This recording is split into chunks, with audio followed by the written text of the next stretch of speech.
हमारे मेहमान। अथ स्वागतम् शुभ स्वागतम् अथ स्वागतम् शुभ स्वागतम् स्वागतम् शुभ स्वागतम् अथ स्वागतम् शुभ स्वागतम्। दोस्तों नमस्कार। जैसा कि आप जानते हैं कि हमारे मेहमान हमेशा बहुमुखी प्रतिभा के धनी, अपने अपने क्षेत्रों के विशेषज्ञ होते हैं। आज के हमारे मेहमान हैं सैक्सोफोन वादक मनोहारी सिंह। आपको ये भी जानकारी होगी कि सैक्सोफोन और मनोहारी सिंह एक दूसरे के पर्याय बन चुके हैं। सुप्रसिद्ध संगीतकार आर.डी. बर्मन की धुनों में मनोहारी सिंह के सैक्सोफोन का महत्वपूर्ण स्थान रहा है। तो आइए आज हमारे मेहमान कार्यक्रम में हम मिलते हैं सैक्सोफोन वादक मनोहारी सिंह से। इनसे बातचीत कर रहे हैं यूनुस खान।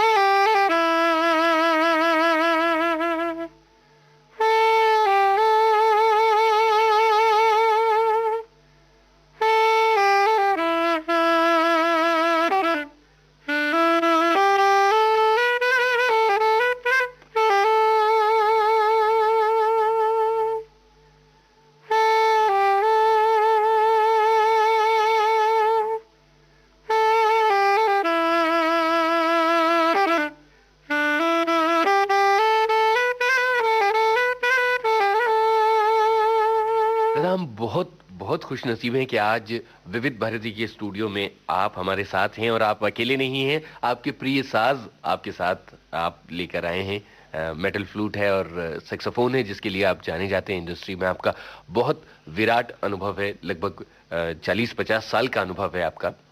मुझे ये लगता है कि आज की ये बातचीत हम आपके बचपन से शुरू करें। बताइए कि कैसा बचपन था, किस शहर की गलियों में आप बड़े हुए और कितने शरारती थे आप? अभी देखिए, मैं पैदा हुआ बंगाल में जी। West Bengal, Hooghly district. हाँ।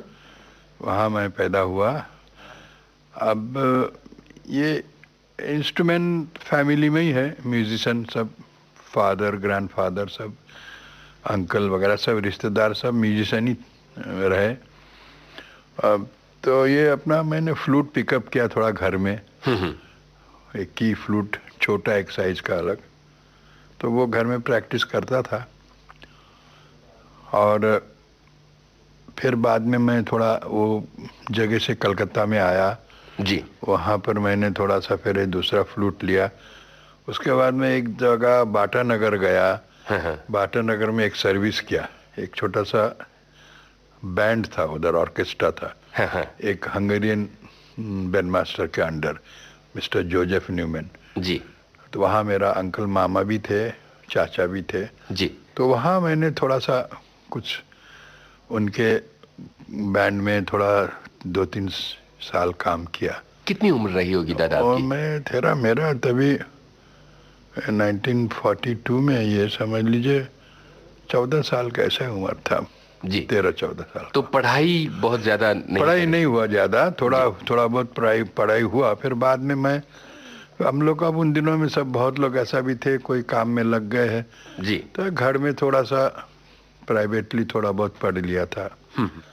उसके बाद फिर मैं कलकत्ता आया 1945 में। 1945 में कलकत्ता आके मैं हीज मास्टर वॉइस में था जी। एचएमवी में काम किया? एचएमवी में था जी। तो वहाँ आप सैक्सोफोन ही बजाते थे? वहाँ फ्लूट ही ज्वाइन किया था। तभी तक सैक्सोफोन मैंने नहीं शुरू किया था। क्लारनेट बजाता था मैं, सैक्सोफोन शुरू नहीं किया था। फ्लूट ही बजाता था। तो एचएमवी में सबसे पहला काम किस कलाकार के लिए किया? तो देखिए, अभी ऐसा हुआ, वहाँ पर हम लोग 4-5 आदमी बाटा नगर से पूरा शिफ्ट हुए, इंक्लूडिंग हमारा जो कंडक्टर था जोसेफ न्यूमैन जी। उन्हीं ने लेके आया। उन्होंने चॉइस किया 4-5 अपने लोगों को, अच्छा पसंद उनको तो था, वो लेके आए। वहाँ पर उन्होंने स्टार्ट किया। तो हम उनके वहाँ आते शुरू में हमने कुछ बंगाली सॉन्ग कलकत्ते का, वो अंडर कमल दास गुप्ता इनके, जिन्होंने तलत महमूद की शुरुआती गाने बहुत जी हाँ। तो मतलब वहाँ पर कमलदास गुप्ता इनके शुरुआत इनसे हुआ, और फिर बाकी और भी काफ़ी म्यूज़िक डायरेक्टर कलकत्ते में थे, और उनका एक एक पूजा का एक रिलीज होता था ड्यूरिंग दुर्गा पूजा हर साल। हाँ, हर साल जी। तो हम लोग वहाँ पर रेगुलर सर्विस, परमानेंट सर्विस। तो ऐसा एक्चुअली मैं स्टार्टेड, आई मीन मेरा सिखाई तो वेस्टर्न ही है, वेस्टर्न ही, इंस्ट्रूमेंट भी वेस्टर्न, नेचुरली वेस्टर्न ही सिखाई था। तो वहाँ हम लोग सब इंडियन गाने जब शुरू किया बजाने का, हिंदी गाने, बंगाली गाने, नॉन फिल्मी, और फिल्म का बहुत कम। जी। कोई बहुत देर में शुरू किया फिल्म का, उधर हम लोग जाते थे जी। फिल्म के भी गाने के लिए। तो वहाँ सब लोग आते रहते थे, हेमंदा आते थे, और सलीलदा भी आने लगे कुछ साल के बाद। उनका कुछ कंपोजिशन में कुछ मतलब ऐसा पब्लिसिटी बहुत हुआ, उन्होंने इधर उधर सब गाने वाने किए, तो फिर वो भी आने लगे। तो वो रेगुलर होते, वहाँ से हमारा जान पहचान हुआ सलीलदा के साथ। जी। तो सलीलदा को एक मेरे ऊपर बहुत फैंसी था। उसके बाद एक कुछ साल ऐसा ही बीतते गया। इधर कलकत्ते में ईडन गार्डन में एक बड़ा शो हुआ था, नौशाद साहब आए थे, बर्मन साहब आए थे, हेमंदा वगैरह सब आए थे। तभी हेमंदा का नागिन वगैरह सब हिट था। वाह। तो वहाँ पर जब शो हुआ ईडन गार्डन में, हम लोग भी वहाँ गए थे, यानी ऑर्केस्ट्रा के ग्रुप के हिसाब से। जी। सब म्यूजिशियन लोग वहाँ इकट्ठा हुआ, जो भी था वहाँ के अच्छे अच्छे म्यूजिशियन लोग, सबको मिला के अब नौशाद साहब का बड़ा ऑर्केस्ट्रा चाहिए जैसा यहाँ, तो इस हिसाब से नौशाद साहब, बर्मन साहब, तो वहाँ नौशाद साहब ने, मैंने प्ले किया। अच्छा, उसके बाद मैं HMV में ज्वाइन करने के बाद आस्ते आस्ते हमने ये फ्लूट, क्लारनेट तो बजाता ही था, सैक्सोफोन पिकअप किया। सैक्सोफोन मैं आस्ते आस्ते उसको पिकअप करने के बाद, समझ लीजिए 2-4 साल के बाद मैं सैक्सोफोन भी बजाता था रेगुलरली। जी। अब सैक्सोफोन मैंने काफ़ी यानी ऐसा इंस्ट्रूमेंटल भी किया उन दिनों में। उन दिनों में ये कुछ गोरे गोरे और अपना लारे लप्पा, ये सब गाने सब हिट हुए, तो उसे मैंने सैक्सोफोन में किया था। तो उन दिनों इंस्ट्रूमेंटल्स बनाने का प्रचलन था, यानी हाँ। गानों के इंस्ट्रूमेंटल्स बना हाँ, करते थे? था। अरे वाह। वही मैं बोला, लारे लप्पा और गोरे गोरे, वाह। और महफिल में जल उठी शमा परवाने के लिए, ये सब गाना मैंने, मजबूर मेरी आंखें, जी, वो सब गाना मैंने रिकॉर्ड किया था। तो दादा ये ईपीज निकले थे, एलपीज निकले थे, क्या निकले थे इनके इंस्ट्रूमेंटल्स के? नहीं, मेरे ख्याल से 78 तभी के टाइम में। अच्छा, हाँ, ये तो 40-50 के दशक की बात हो रही है, तो 78 निकला करते थे। 47-48 के बाद बोल रहा हूँ जी। तभी तो 78 ही था जी, जिसको हम पत्थर के रिकॉर्ड कहते हैं। हाँ, जो EP भी 78 की स्पीड पर बहुत जल्दी जल्दी बजते हैं। EP भी नहीं था, LP भी उस टाइम में नहीं था। तो वो मैंने फर्स्ट ऐसा रिकॉर्डिंग किया इंस्ट्रूमेंटल का। जी। तो एनीवे वो सब उन दिनों में सब कॉन्ट्रैक्ट वगैरह सब क्या क्या करते थे, एग्रीमेंट वगैरह, वो HMV वाले, मुझे क्या पैसा दिया क्या पैसा मिला मालूम नहीं। एनीवे तो वो तब फिर मैं, जब ये नौशाद साहब का प्रोग्राम हुआ इधर ईडन गार्डन में, बर्मन साहब का, तो उन्होंने सुना तो बहुत तारीफ किया। पर उन्होंने सलीलदा से कहा कि अगर ये इन लोग आए बॉम्बे में, मैं और मेरे साथ बासु भी था, चेलो बजा रहा। तो उस बड़ा ऑर्केस्ट्रा था ना जी, तो वायलिन वगैरह भरपूर, चेलोस वगैरह भरपूर। तो ईडन गार्डन में शो हुआ था नौशाद साहब का। तभी मेरा ख्याल से वो पिक्चर उनका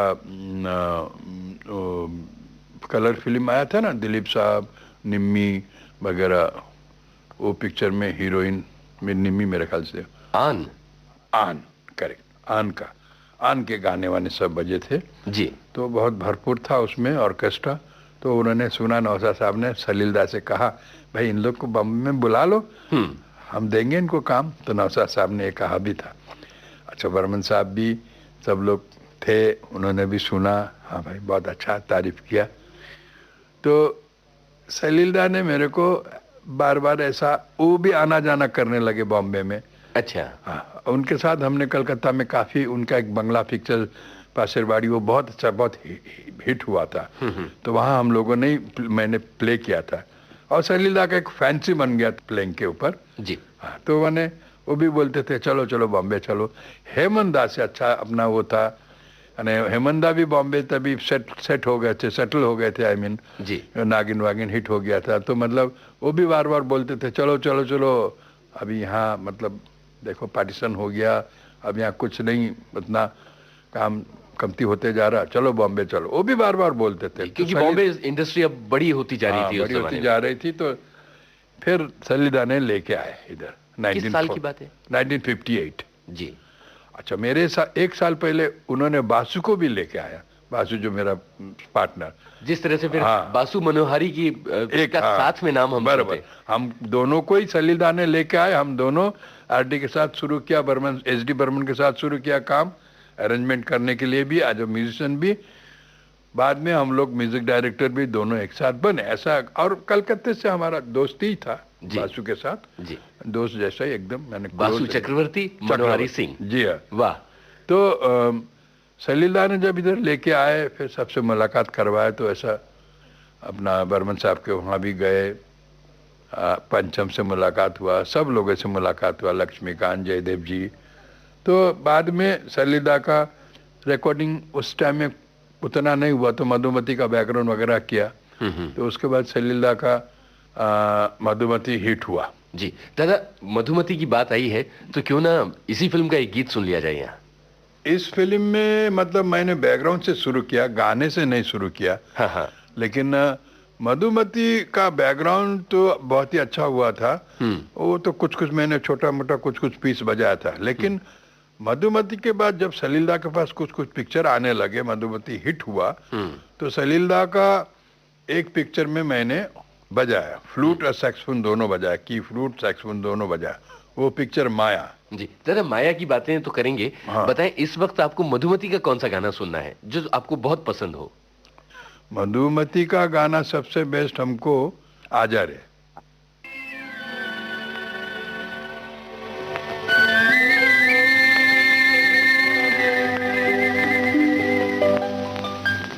मैं तो कब से खड़ी इस पार, ये अखियाँ थक गई पंख निहार। आजा रे परदेसी, मैं तो कब से खड़ी इस पार, ये अखियाँ थक गई पंख निहार। आजा रे परदेसी।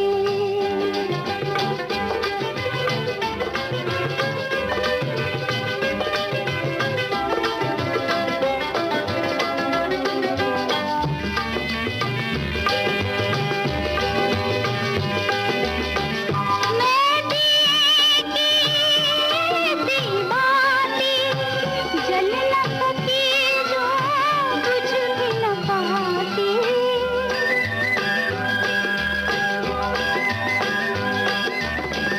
मैं दिए की दीवानी, जल न सकी जो बुझ भी न पाती। आ मिल मेरे जीवन साथियों, आजा रे। मैं तो कब से खड़ी इस पार, ये अखियाँ थक गई पंख निहार। आजा रे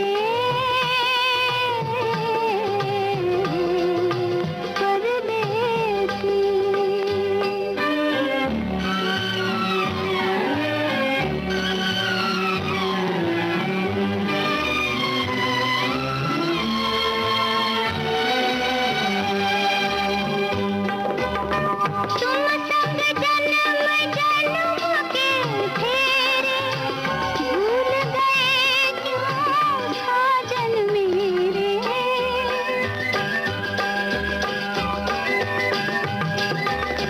तुम संग जन्म जन्म के फेरे, भूल गए क्यों साजन मेरे। तड़पत हूँ मैं सांझ सवेरे, आजा रे। मैं तो कब से खड़ी इस पार, ये अखियाँ थक गई पंख निहार। आजा रे परदेसी।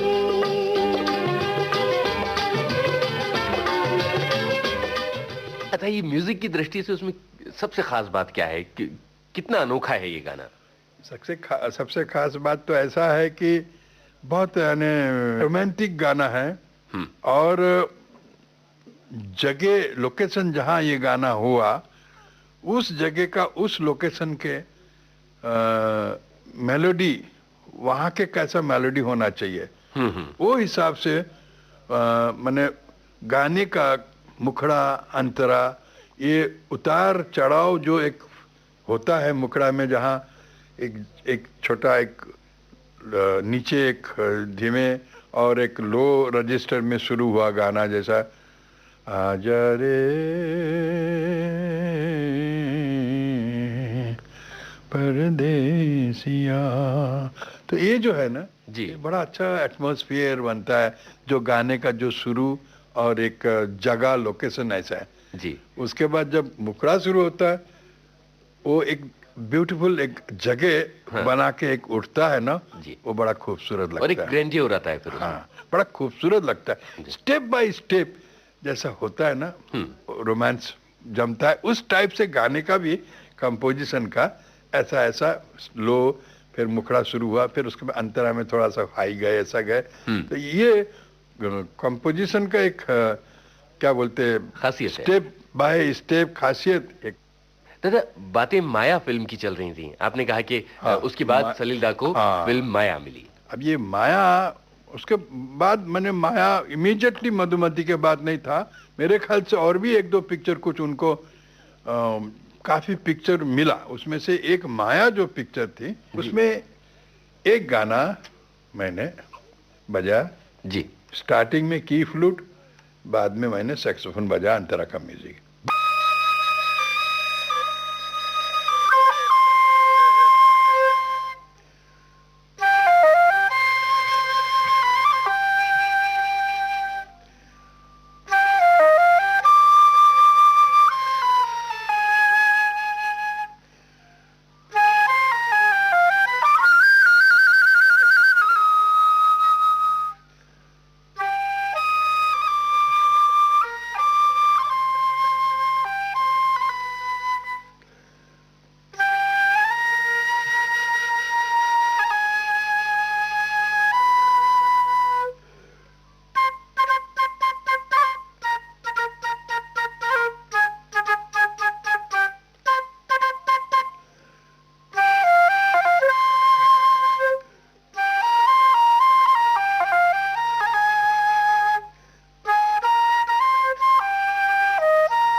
एक अंतरा है इसका जी। ये अंतरा आने के पहले उसमें ये सैक्सोफोन बजाया था मैंने। अच्छा अच्छा।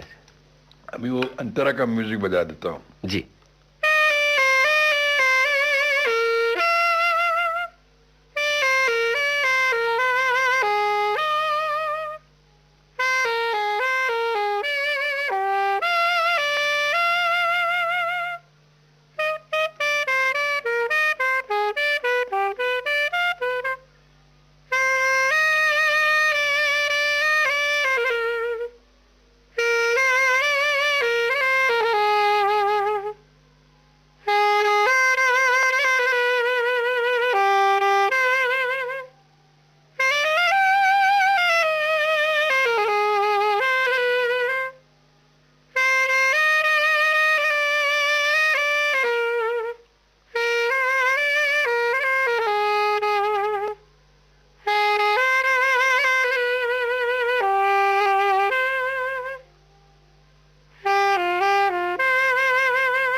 क्या बात है दादा। एक अजीब सा नशा है सैक्सोफोन की आवाज में, और एक अजीब सा माहौल बन जाता है।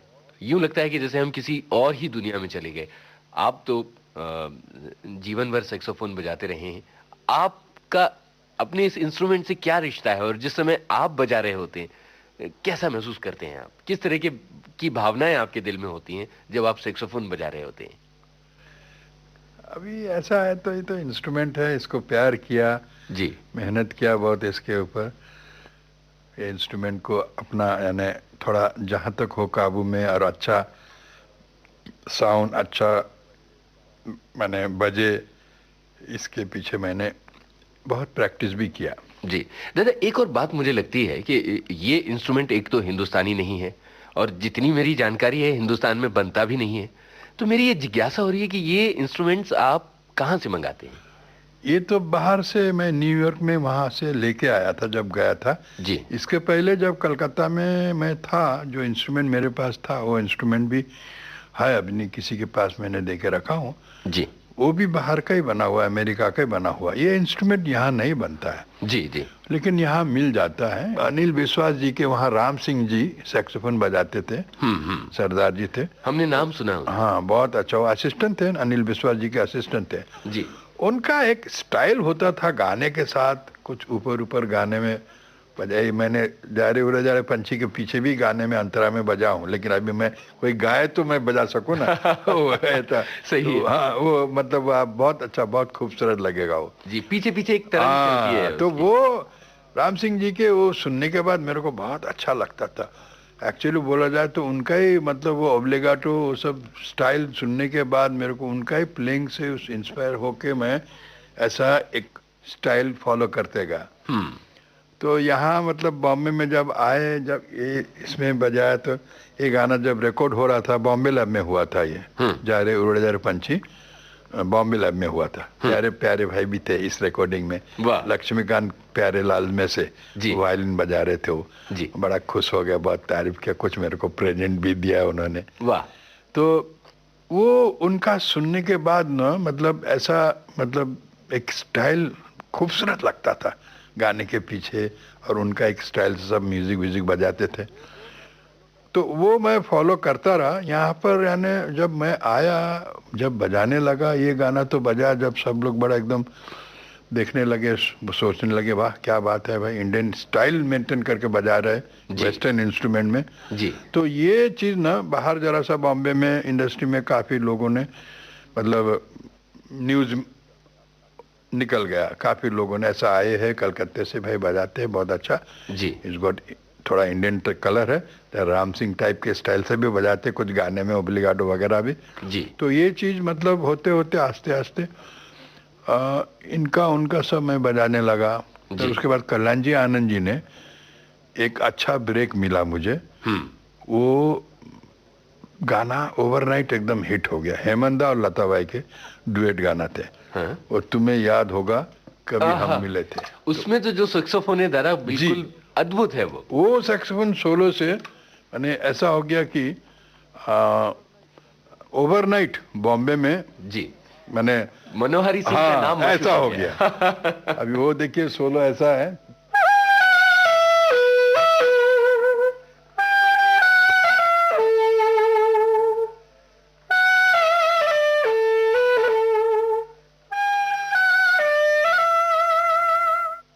अच्छा दादा, इसके अलावा बताइए कि कल्याण जी आनंद जी के साथ तो आपने बजाया, ये आपने याद दिलाया, उस जमाने के और मशहूर गाने जिनमें आपने बजाया और जो गाने आपको बहुत ज्यादा पसंद हैं, और उन कंपोजर्स के बारे में भी बताइए।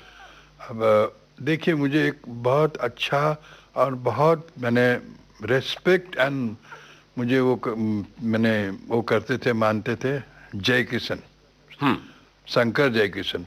तो उन्होंने मुझे एक गाने में फर्स्ट टाइम वहाँ बुलाए। वो गाना प्रोफेसर पिक्चर का गाना था, एक ऐसा ब्यूटीफुल सोलो था। वो सोलो मैंने ऐसा हो गया कि सब लोगों ने सुनने के बाद बोला ये क्या इंस्ट्रूमेंट है, अरे ऐसा ऐसा ऐसा किस इंस्ट्रूमेंट ने ये एक्सप्रेशन दिया बजाने का। तो वो गाना था आवाज दे के हमें तुम बुलाओ। जी।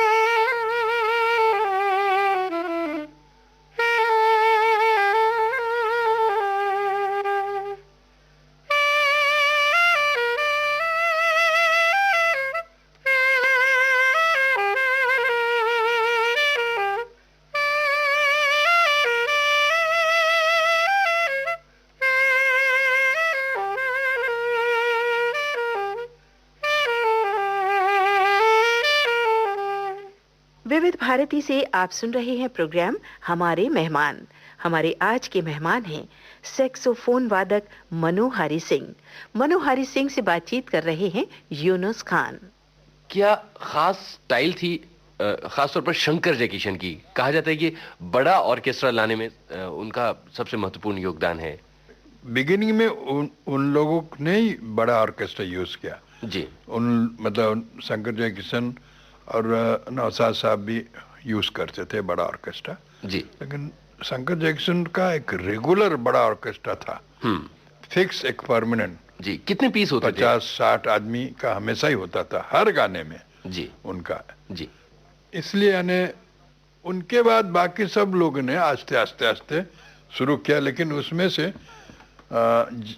आफ्टर शंकर जयकिशन लक्ष्मीकांत प्यारेलाल बड़ा ऑर्केस्ट्रा रखते थे और आर.डी. बर्मन बड़ा ऑर्केस्ट्रा रखते थे।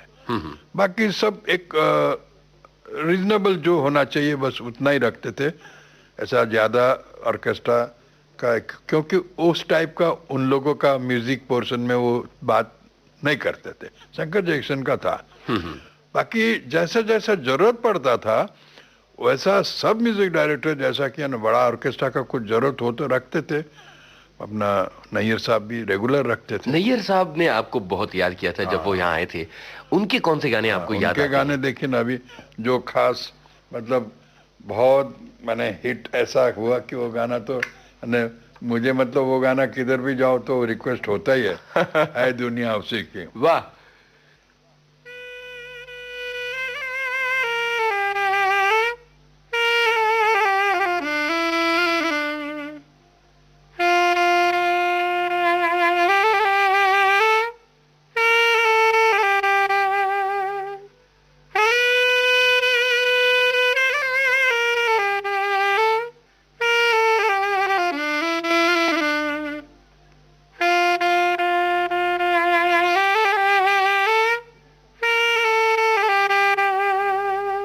दुनिया उसी की, जमाना उसी का,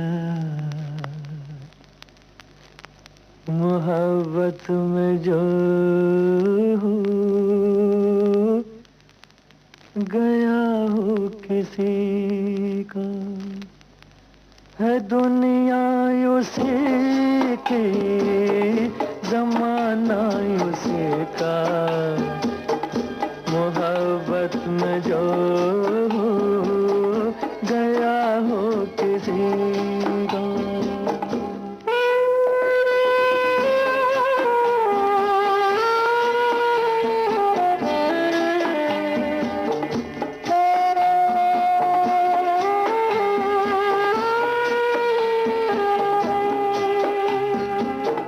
लुटा जो मुसाफिर दिल के सफर में, है जन्नत ये दुनिया उसकी नजर में। लुटा जो मुसाफिर दिल के सफर में, है जन्नत ये दुनिया उसकी नजर में। उसी ने है लूटा मजा जिंदगी का, मोहब्बत में जो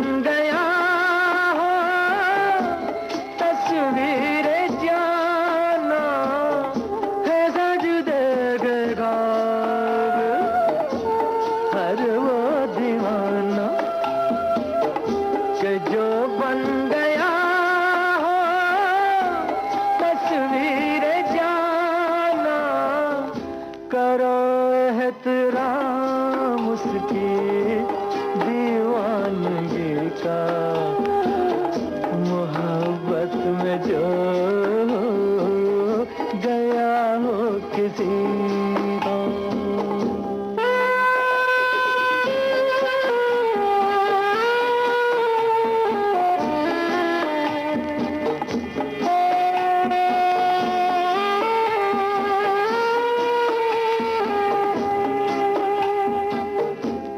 बर्बाद होना जिसकी अदा हो, दर्द मोहब्बत जिसकी दवा हो।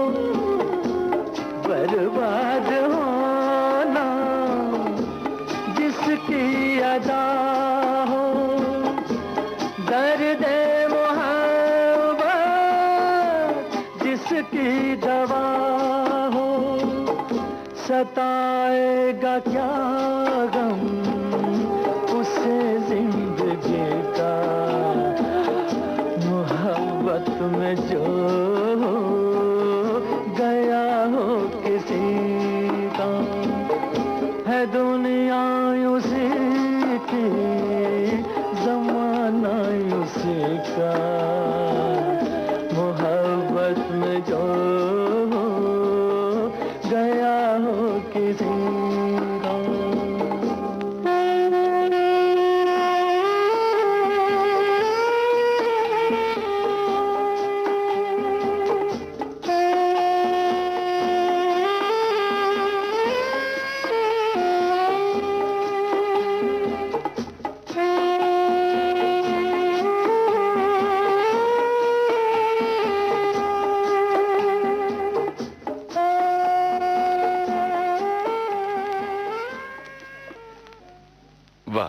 नैयर साहब की अपनी एक स्टाइल थी, बहुत बहुत जोशीला उनका म्यूजिक होता था।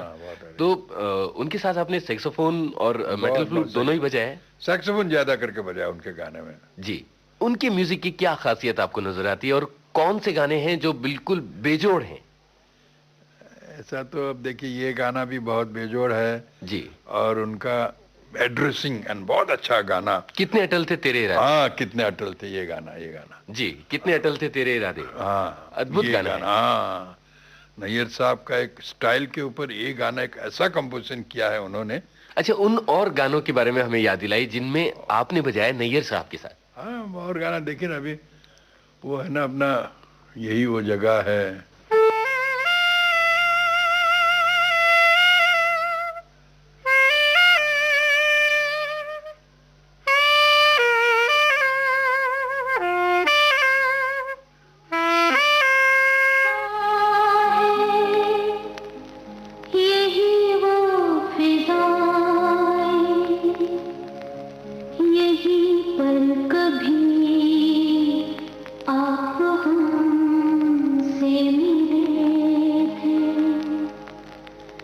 यही वो जगह है, यही वो फिजाएं, यही पर कभी आप हमसे मिले थे। इन्हीं हम भला किस तरह भूल जाए, यही पर कभी आप हमसे मिले थे।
कहते हैं कि वो बहुत ही हार्ड टास्क मास्टर थे और कभी भी एक ही टेक में गाना रिकॉर्ड करते थे, एक ही धुन बनाते थे। करेक्ट है, एक ही टेक में गाना रिकॉर्ड करते थे, खुद को करेक्ट लग गया जी तो कोई भी दोबारा टेक करने के लिए मजबूर नहीं कर सकते थे। मुंह से निकल गया एक दफे ओके पैकअप बोल के बोल दिया ना, तो उस पैकअप ही हो गया, बस ऐसा। उनके साथ सबसे यादगार अनुभव कौन सा रहा है जो इस समय आपको याद आता है?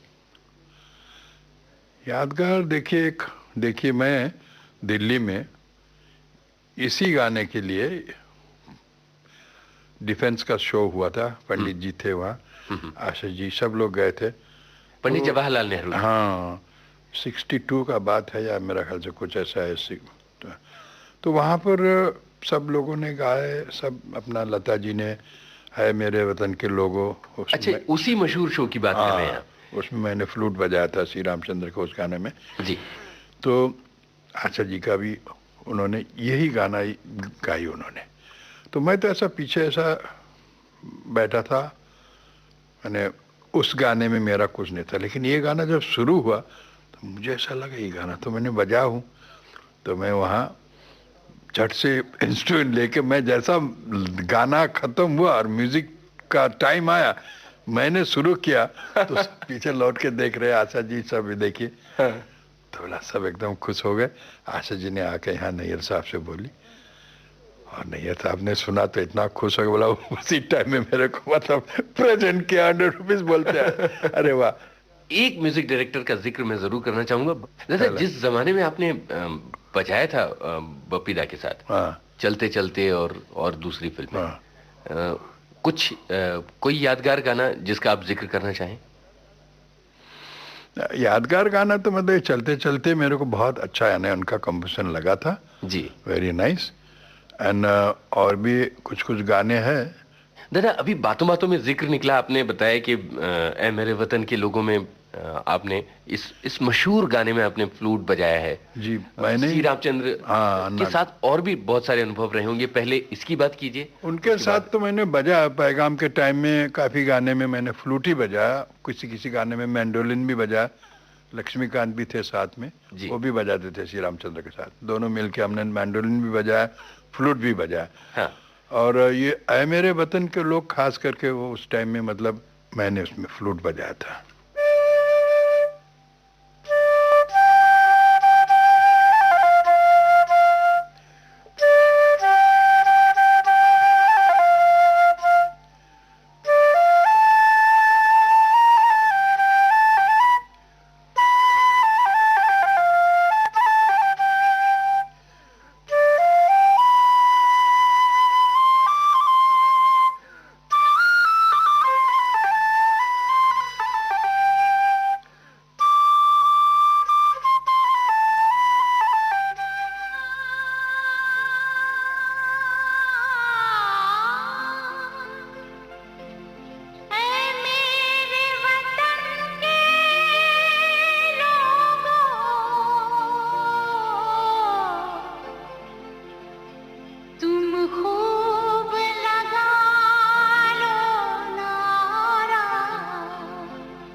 मेरे वतन के लोगों जरा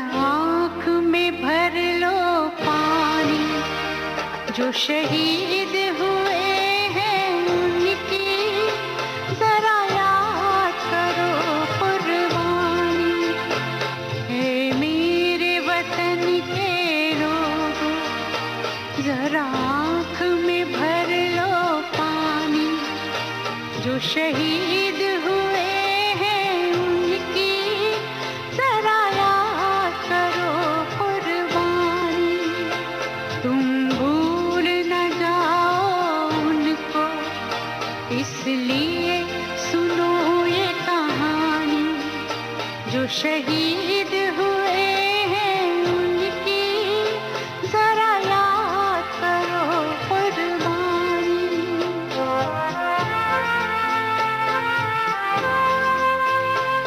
जब घायल हुआ हिमालय खतरे में पड़ी आजादी।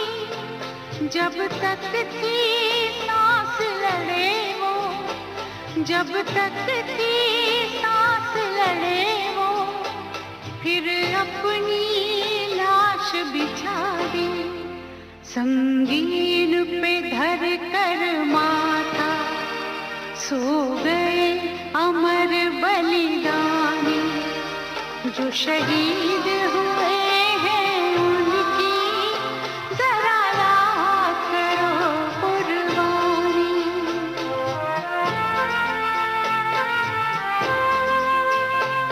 जब देश में थी दिवाली वो खेल रहे थे होली। जब हम बैठे थे घरों में, जब हम बैठे थे घरों में, वो झेल रहे थे गोली। थे धन्य जवान वो अपने, थी धन्य वो उनकी जवानी। जो शहीद हुए हैं उनकी जरा याद करो कुर्बानी।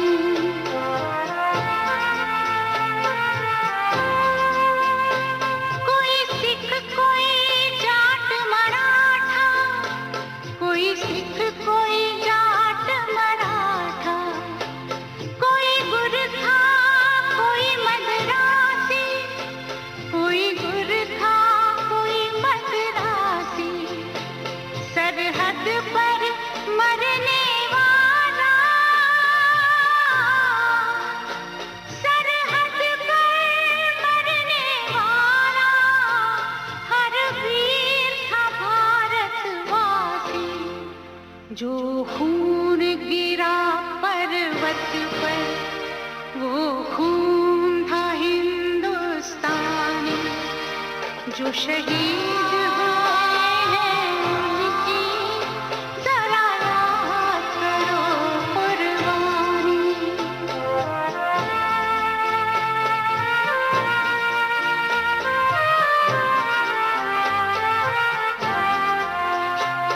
थी खून से लथपथ काया, फिर भी बंदूक उठा के 10-10 को एक ने मारा।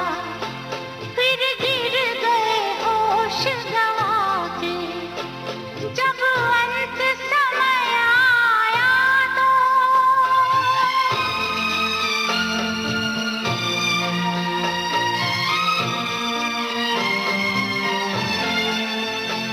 जब अंत समय आया तो कह गए कि अब मरते हैं।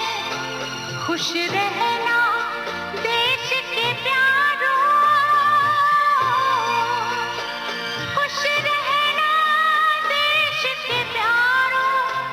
अब हम तो सफर करते हैं, अब हम तो सफर करते हैं। क्या लोग थे वो दीवाने, क्या लोग थे वो अभिमानी। जो शहीद हुए हैं उनकी जरा याद करो कुर्बानी।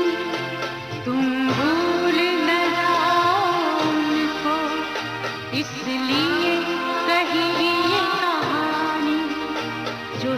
चीज हुए हैं उनकी, जरा याद करो।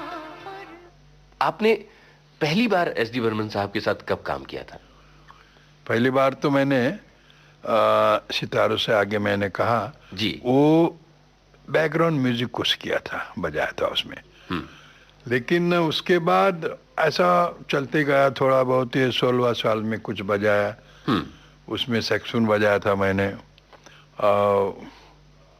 वो गा मेरी मन गा,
वाह क्या बात है। ये गाना तो फर्स्ट मैंने सेक्शन बजाया था बर्मन साहब के उस पे। जी। बाकी हमने फिर इंसान जाग उठा पिक्चर से उनके पास अरेंजमेंट असिस्टेंट में काम शुरू किया था। इंसान जाग उठा। जी। खैर वो तो जैसा जैसा गाना जो जो हुआ उसमें शायद मैंने मैंडोलिन बजा था उसमें शायद। जी। बाकी लक्ष्मीकांत और मैं दोनों, वो जो गाना है ना, जानू जानू रे done done done done done done जी। डन। आशा भोसले और गीता हाँ वो दत्त ने गाया। मेरे ख्याल से मैंडल में वो इंसान जाग उठा के है जी, ना। बिल्कुल। हाँ।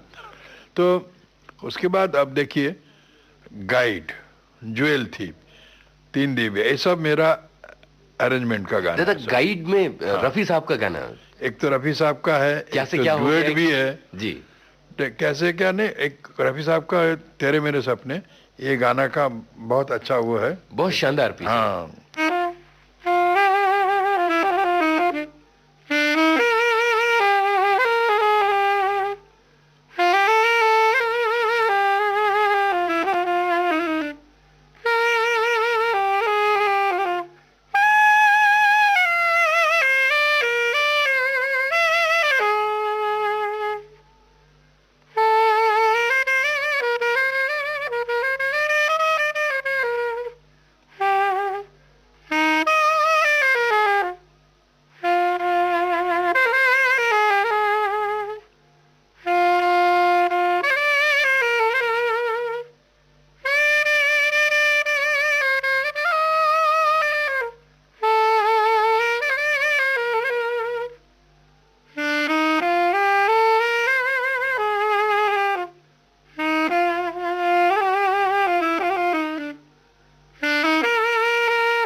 मेरे सपने अब एक रंग है, वो जहाँ भी ले जाए राहें हम संग हैं।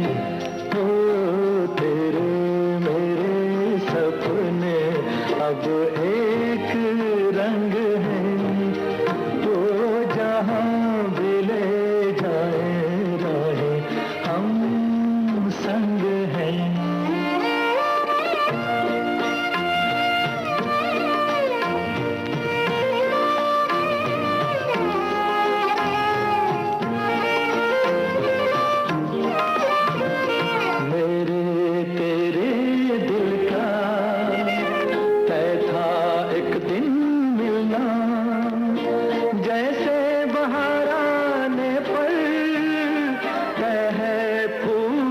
खिलना, मेरे तेरे दिल का तय था एक दिन मिलना, जैसे बाहर आने पर तय है फूल का खिलना। ओ मेरे जीवन साथी, तेरे मेरे सपने अब एक रंग है, वो जहाँ भी ले जाए राहें हम संग हैं।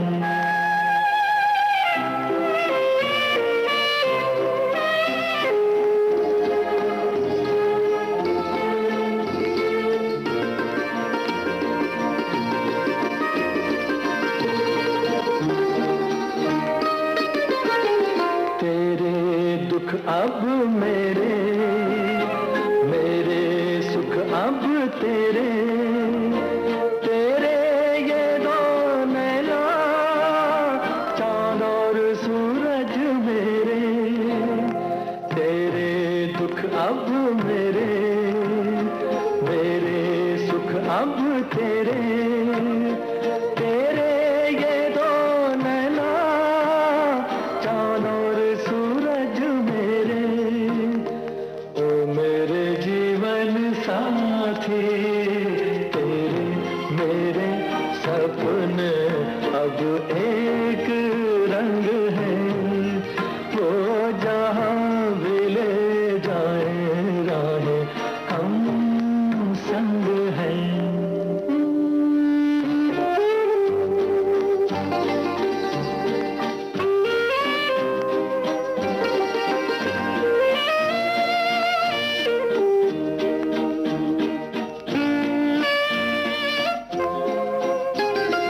लाख मना ले दुनिया, साथ ना ये छूटेगा, आके मेरे हाथों में हाथ ना ये छूटेगा। लाख मना ले दुनिया, साथ ना ये छूटेगा, आके मेरे हाथों में हाथ ना ये छूटेगा। हमारे मेहमान प्रोग्राम में सैक्सोफोन वादक मनोहारी सिंह से यूनुस खान की बातचीत आप सुन रहे थे। ये बातचीत जारी रहेगी। अगले बुधवार हमारे मेहमान कार्यक्रम में इस बातचीत का दूसरा भाग आप सुनेंगे। आज ये पहला भाग यहीं समाप्त होता है। कार्यक्रम को तैयार करने में तकनीकी सहयोग दिया विनीता ढोलकिया ने। विविध भारती की ओर से इस कार्यक्रम को आपके लिए प्रस्तुत किया कमलेश पाठक ने। आज पिटारा लाया था आज के मेहमान।